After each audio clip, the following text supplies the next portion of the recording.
This is Mace. He is a pony mule, and we've had Mace for quite a while. With mules, they're already pretty difficult to train. They say you should train a mule exactly how you should train a horse, and I mean by the book, completely, 100%.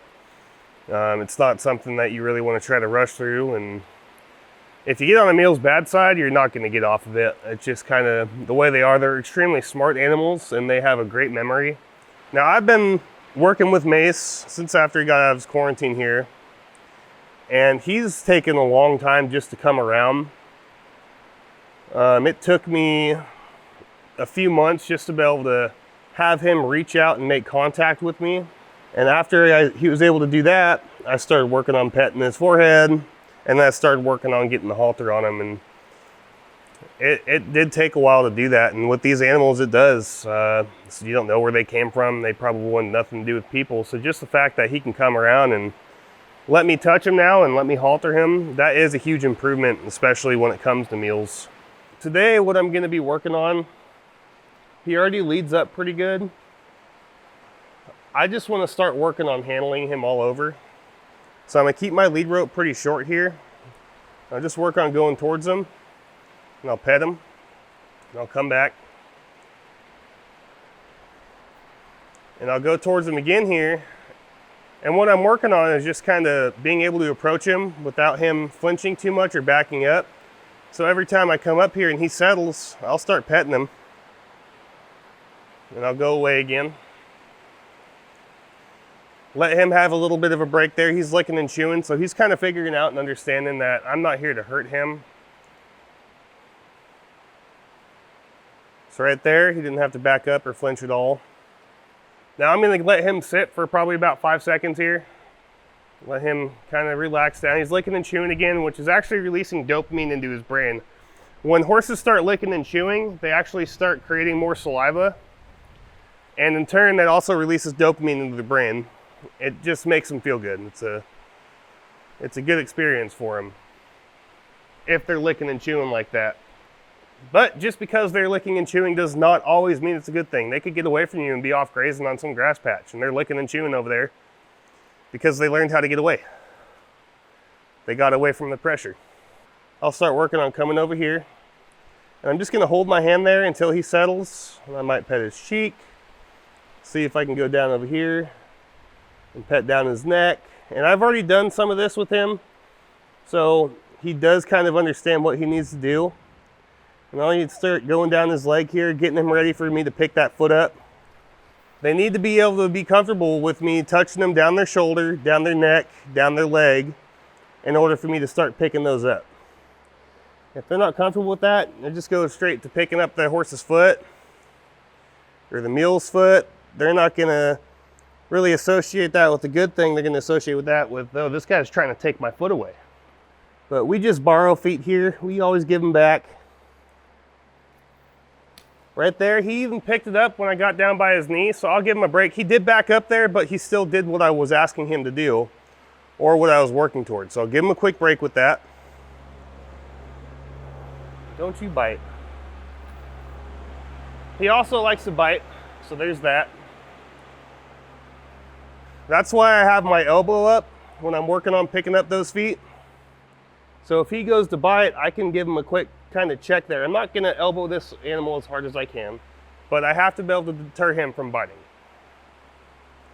And if you just let your animal bite you over and over and over again, they're going to learn that they can get away with it, and that's not a good thing. To make him more adoptable, he needs to knock that off. And I'm just going to keep going at it until he picks up his foot and he quits trying to bite me. That was a lot better. He didn't try to bite me. He picked it up. I didn't hold it there, but that's still a good way to start, get that experience. And I've already done this with him a couple times. He is getting a lot better. The first time I started working on that, he wouldn't even let me touch his shoulder. And that was last week.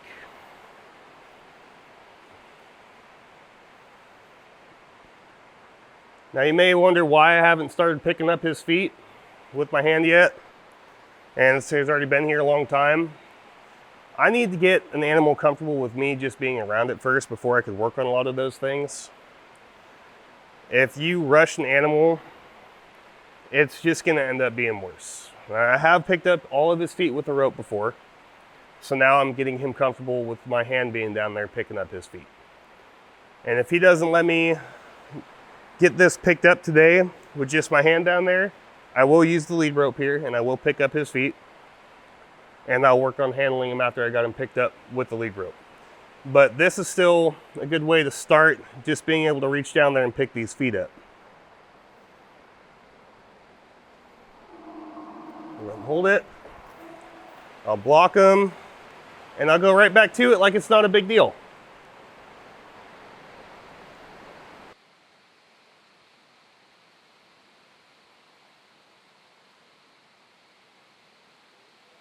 I'm going to repeat that process on this leg, and I'm going to work on his back feet with the rope today and seeing if I can handle him at all.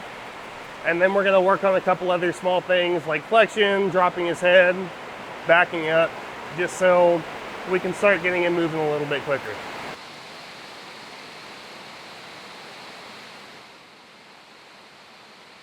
Give it back to him. And right there, I'm going to give him a big break. I'll probably give him about a minute long break on that. And the breaks really are everything with these guys. If you get something done, they lick and chew, you think, that's great, let's go to the next thing. You need to give them some time to soak it in. You need to let them think about it for a little bit and have them really understand why they're getting the break.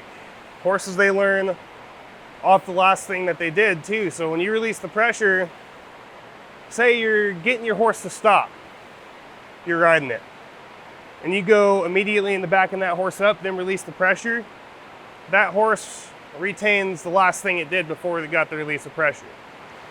And I'll work on just getting that rope out here, desensitize its legs a little bit before I start. Now what you do to one side, you always want to do to the other side. It goes down to everything you do with these animals, even mounting. And I've already done this with him a few times, so he's doing really well with it. I'll even hold it out here.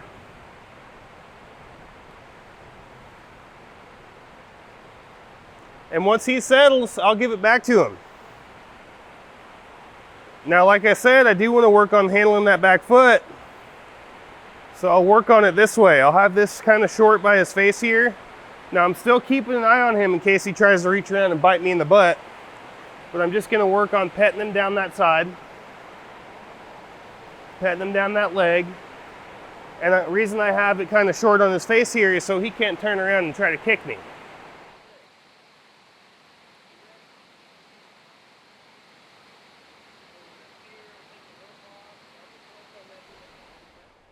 So right there, he let me pick it up off the ground with that rope attached. So we're making pretty good progress towards Mace here. So that's it for that side. I'm gonna go ahead and do this other side. I might give him a break from his feet for a minute and just come over here, work on some things like getting him to lower his head. Get a hand up top, hand on bottom. Just apply some pressure.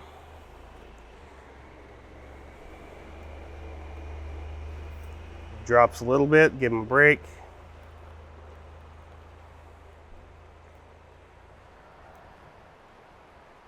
I can even go side to side here with the bottom to try to get him to drop. And even a little bit right there, even if he turns his head to the side to start, I'll give that to him. I also want him to start getting better about backing up. He will back up, but it's because he's trying to get away from you. I want to get him to be able to back up on cue nice and soft. So I get my hand underneath and start going side to side and then give him a break when he does. And add a little more force as you need to. And then quit. As soon as they move a foot, quit. As soon as they do anything towards what you're asking them to do, just quit. I'm not saying quit for the day, I'm just saying quit putting that pressure on there. That's how they learn, is that release of pressure. I'll keep going, move the foot.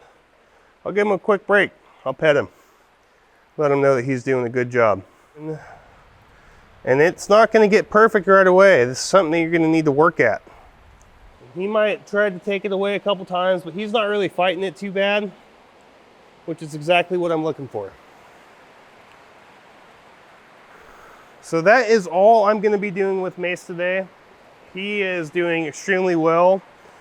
Like I said, it just took me a long time to gain that trust and be able to handle him. But the first, I'd say 6 months I was working with him, it was just trying to gain his trust, just trying to get up there and being able to handle him. And he's been in the chute a couple times and been handling him there, and it's easy to get haltered on him there. So after I realized he was pretty easy to get the halter on inside the chute, I quit putting him inside the chute and I just started working on getting him caught outside. And it took him a while to come around, but now that he's coming around, he's doing extremely well. I'm sure within the next week or so, I'll be able to pick up his feet no problem without him fighting or kicking. So we just got to keep working on him, but he's a smart little mule. He just got sick of people and it took him a while to regain his trust of them. So I'm going to put him up, and then I have some other things I got to go get ready for.